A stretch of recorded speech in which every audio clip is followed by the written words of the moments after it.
Hello and welcome to our conversations with Isaiah Bible study with Dave and Nancy.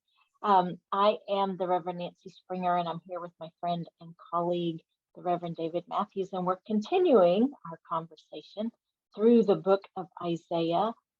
Today we will be reading the 47th chapter of Isaiah with the understanding always that the original was one long book, and we have broken it into these chapters and verses for reference for study and reading.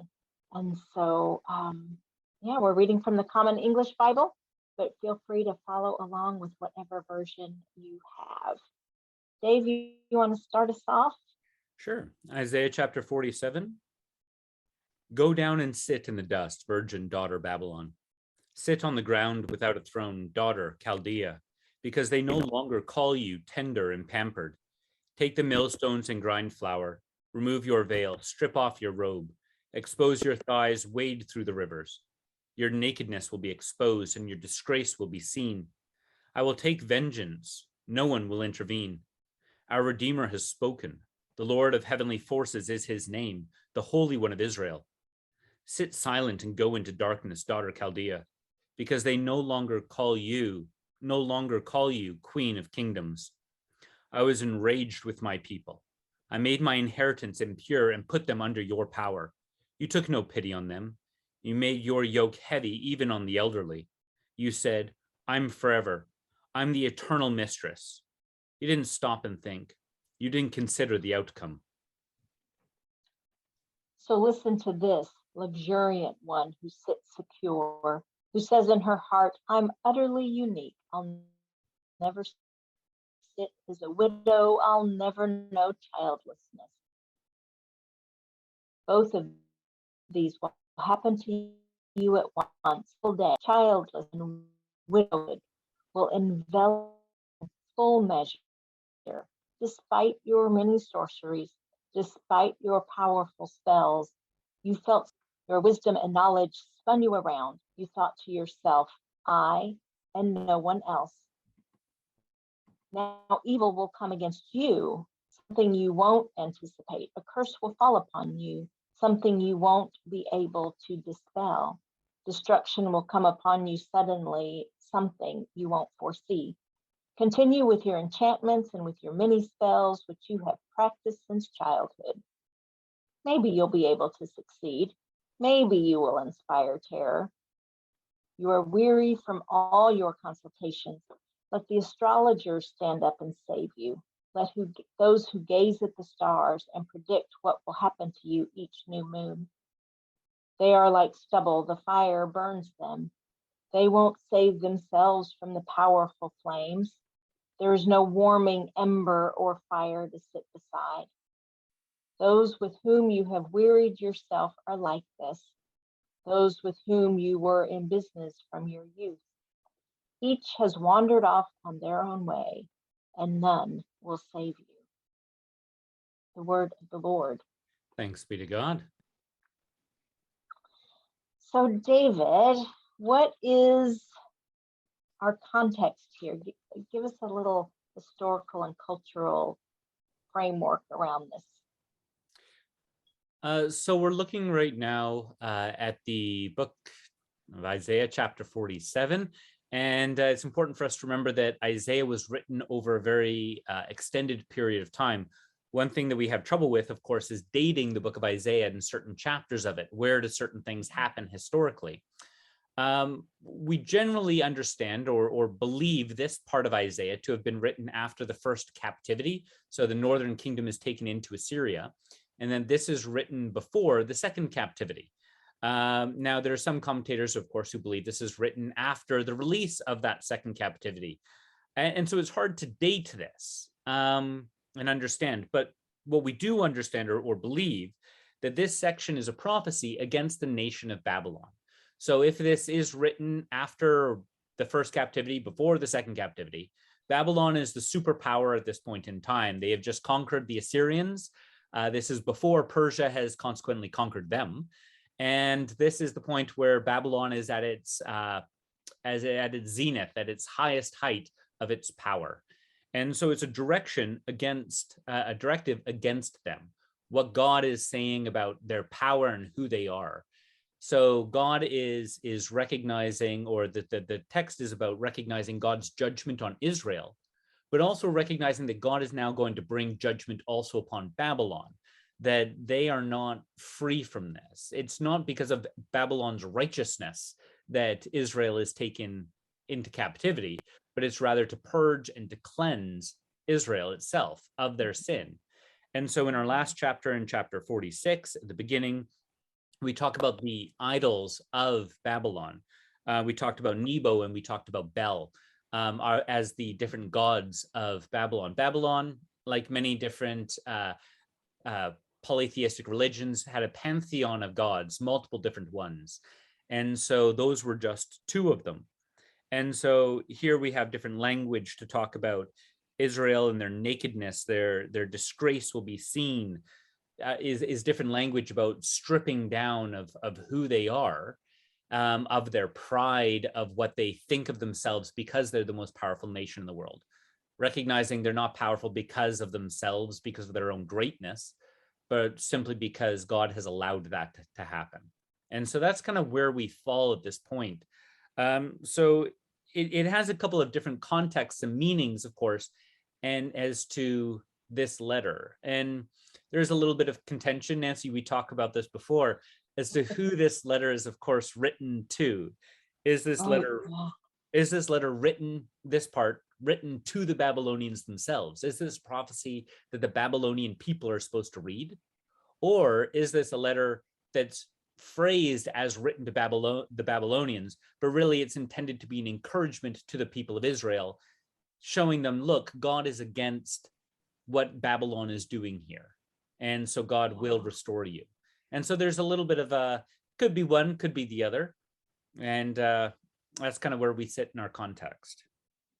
Yeah, and it can be used, obviously, right? If this is coming from a prophet of Israel, if it's coming from someone named Isaiah speaking to the people of Israel, even though he is addressing in the name of God the people of Babylon, they're not going to be the ones listening, even if he is addressing them directly, right? Because they're not going to give Israel's prophets any credibility whatsoever. But it shows too, just as God showed, right, the Egyptians, that God is the God of all nations, whether or not those nations follow him. That's not the relevant part. The relevant part is God is the God of all nations, period. And God can use these nations as God sees fit in God's purposes. And I think that's the message here of this first part, of addressing it to the city of Babylon and saying, you're gonna be exposed for who you are, and it's I, God, that is doing this, and making that very, very clear. Yeah, and that's a very important point about the nature of prophecy itself, is that it's a directive through the voice of a person, but it's the voice of God speaking through that person.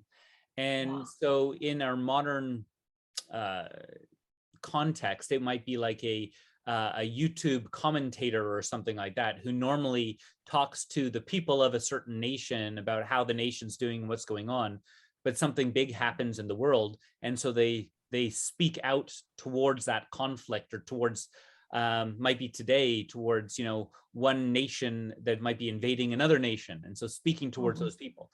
Well, it's very unlikely that their message is actually going to be listened by the leaders of that other nation, and certainly not taken to heart. But in the case of prophecy, it is the prophet is speaking on behalf of God. And so it's the statement that this is true, whether I'm speaking to Israel or whether I'm speaking to Babylon. God has a call and a way of living he's made all people to abide by. And if you're not abiding by it, then God will bring judgment upon that way of living at some point. And you can't escape that. Right. Yeah. And so he's just trying to paint this desolate picture of what Babylon will become, and the imagery of a widow and a childless woman, right? Those would have, the understanding of those two situations was very, very different in the ancient world than it is today. But in their understanding, right, those were two very harsh judgments against a woman, because both of them meant you are worth very little to society. You are worth very little to the world and to the culture. And so, in their understanding of it, the prophet is saying, right, you will be worthless among those who you now rule. And it was a very harsh judgment. And it sounds even harsher to our ears because we understand this very different, like widowhood and childlessness, right? Have a completely different context today. But to understand it in the context of being worthless. Part of the reason, of course, we have a different understanding today is because of the influence of Jewish and Christian thought on our society. So we have an understanding here of widows and childlessness today as people who should be looked after, protected, cared for. But again, that's because of the Judeo-Christian ethic. In their society at their time, these people were the people who did not have power. And so they were, specifically because they had nobody to look after them or care for them, the idea was that God will take care of them and look after them. So if you abuse them because they were so easily abused, if you take advantage of them, God will sort that out and he will bring judgment upon you. And that's the promise there. Yeah. And so the rulers of Babylon as a city and as a nation would be no one to care for them. They would be cast out and in total isolation. All the things that they look to for security are going to fall away and they're going to be abandoned. I mean, we end this chapter with the very words that none will save you. So all of their sources of security are going to fall away, and there will be no one but God for them to rely on at that point. And that gets back to the last chapter about the different gods of Babylon, and it goes through talking about their spells and their enchantments. So the things, their power they draw from their gods are nothing as they stand before the God of the heavens and the earth. And that's the reference in the beginning of chapter 47 in verse 4 here. It says, our Redeemer has spoken. The Lord of heavenly forces is his name. So no matter what power you derive from the Babylonian gods, the God of the heavenly forces, the heavenly armies, is far greater still. So your power is nothing in comparison to that power.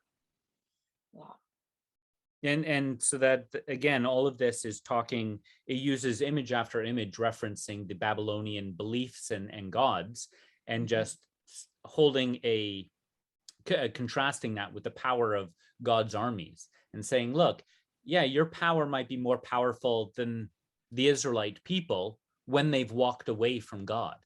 But when they stand beside God and cling to God, you have no power. It's reminiscent of that, the new version of Prince Caspian that Disney put out, and where Lucy is standing on the bridge and she pulls out this knife before the oncoming armies, and it's sort of laughable, this little girl with this dagger, and yet there behind her is standing this great lion, the symbol of the power, and all the armies just stop, and because it's like this can't, what do we do? And so it's that sort of similar idea, that sense of whatever power you think you have in earthly armies, if the person is standing with God, you mean nothing. So Nancy, we talked a little bit previously about this language of widows and childlessness, and we talk a little bit about now about their weakness in society or their vulnerability. What do you see that we can take away as a message from this? So we don't want to put ourselves necessarily in the place of the Babylonians or the Israelites, but to understand what's going on there, and so to ask, what is the eternal message? What is God really trying to say through this? And is there an eternal truth that we can take from it to impact our lives today? Well, absolutely there is. I mean, I think, and it begins, or part of it comes from verse 10, right, where he says to Babylon, you thought to yourself, I and no one else, right? So when we seek, one, to fulfill our own needs and desires, disregarding those on the margins of our society, and two, when we think we are the most powerful person in the room, or in the culture or nation or world, um, we have set ourselves in the place of God, and that all of that is fallible and will crumble away. And I love verse 12, right? So it's like, you go ahead and keep trying to do that. Keep trying to do things your own way. Let's see how that works out for you, right? And maybe you'll be able to succeed. Maybe you'll do what you want. But the truth is that God is the one who is God and we are not. And when we try to assume power over others, either politically or financially or culturally in any way, when we look at anyone else in our communities, such as widows and women without children, and say, you are worth less than I am, we are not walking the way God asks us to. We are not living as God's people, and we are putting ourselves in danger and at risk, because we are not living as God called us to and created us to. No, absolutely. Absolutely. And that idea of we're not called as we're not living as we're called to or created to.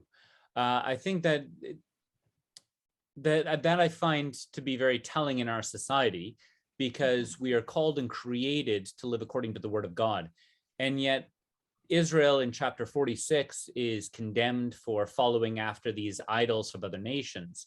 And we as Christians have just as much temptation as anybody else today to go onto Instagram or any of these social media outlets. And you're bombarded with these statements or declarations of these successful people. And they always want to make a comment about what their values are and how they live, as if you're supposed to look at them as the model in which how you're supposed to live. Well, that's exactly the trap that the Israelites fell into. They looked at the success of the other nations around them and they said, well, they've got to be doing something right, so we should do that too. Oh, they're following that God, so that's how I should follow. And it's the similar idea. There's an ideology out there that is separate from the belief system of our faith. And if you look at somebody who's successful and be like, well, they're successful, maybe I should try that, then you're elevating success above God. And you're viewing their success as having come from their idols that now you're attempting to elevate and exalt. So it's tricky. And, you know, not to stick my foot too much in my mouth here, but one of the things that I struggled with, yes, I often struggle with putting my foot in my mouth, but one of the things I struggle with is this sense here. In our modern culture, there's this sense about economics, about the individual should charge what the market can bear. And that's how much money you should charge for a product or for your time or for whatever else. And it's a struggle, because what you're saying there is do what you can to get the most out of it, to get the most back. And it's about my success rather than about trying to take care of the other people around you, rather than trying to be helpful and generous and caring about those other people. And don't get me wrong, there are other ways to do that too. You can charge what you charge and then be generous and give money back. That's another way as well.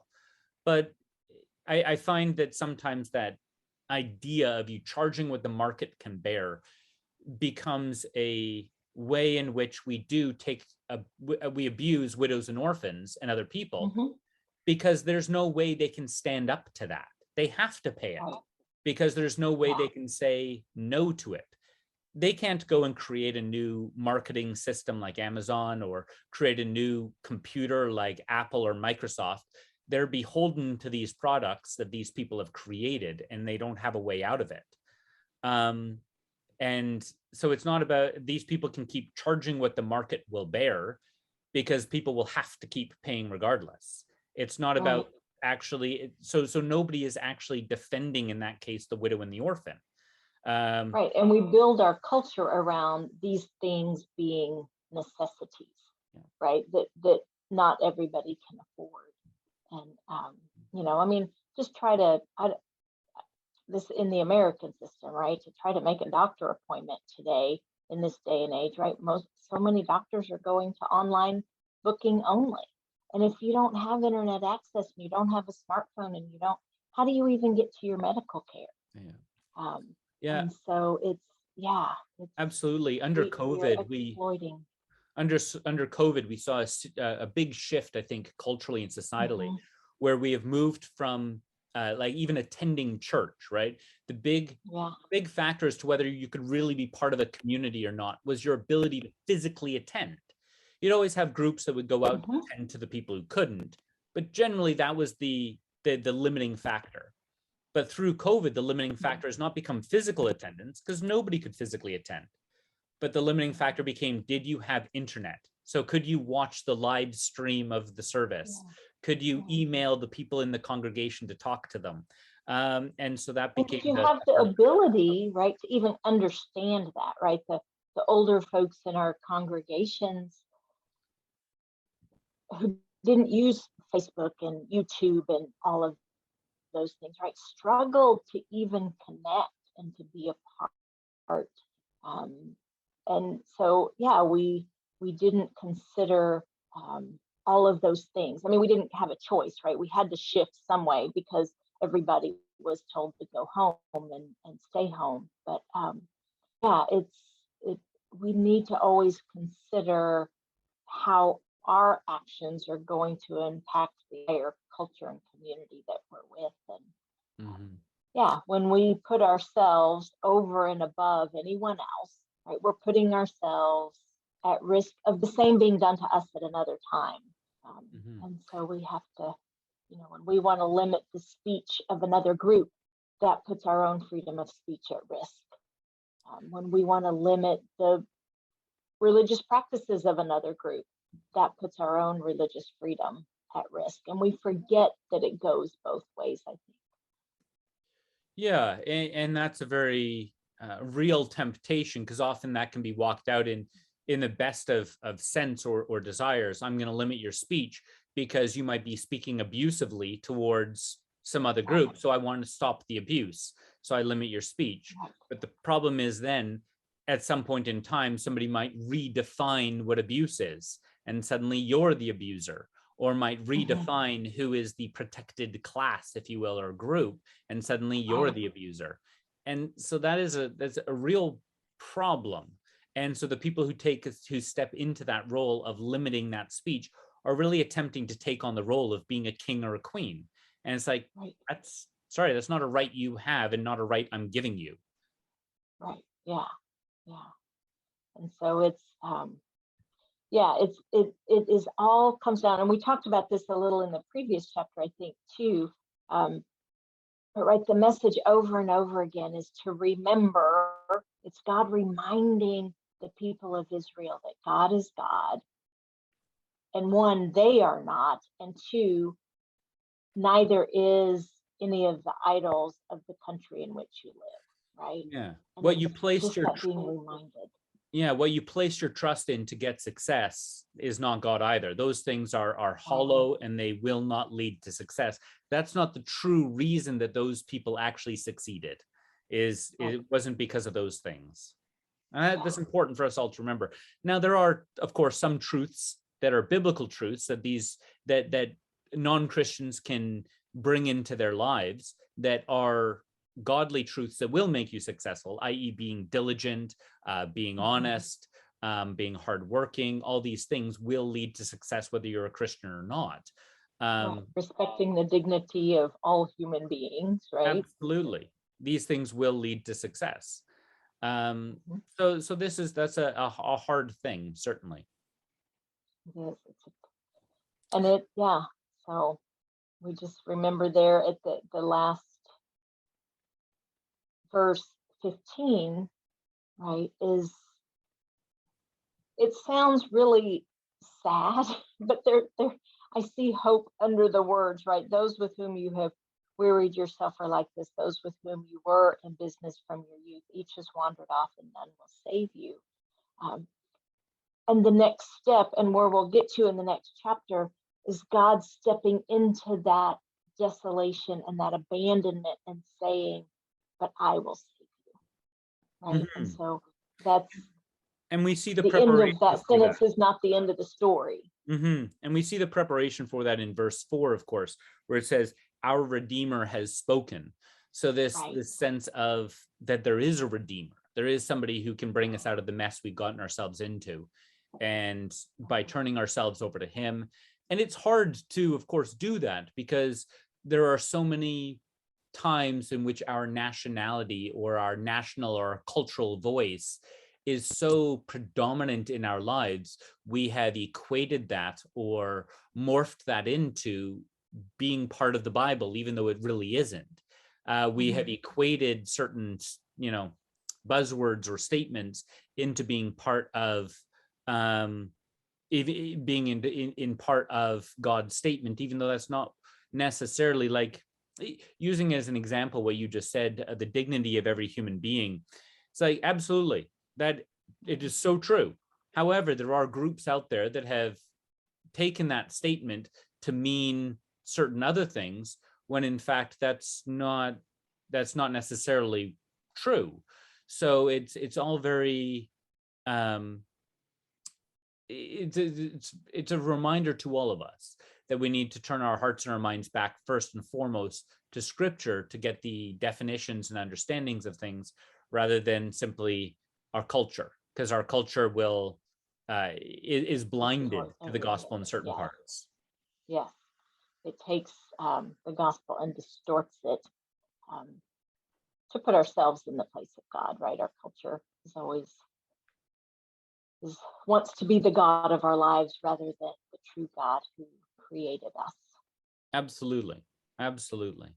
And so and this is a continuing sanctification process, a continued refining, a continued movement of being transformed.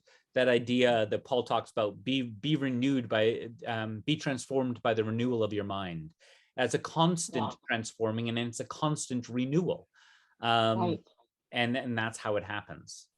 Right. And that's how God's redemption and restoration is a work in progress through time. And that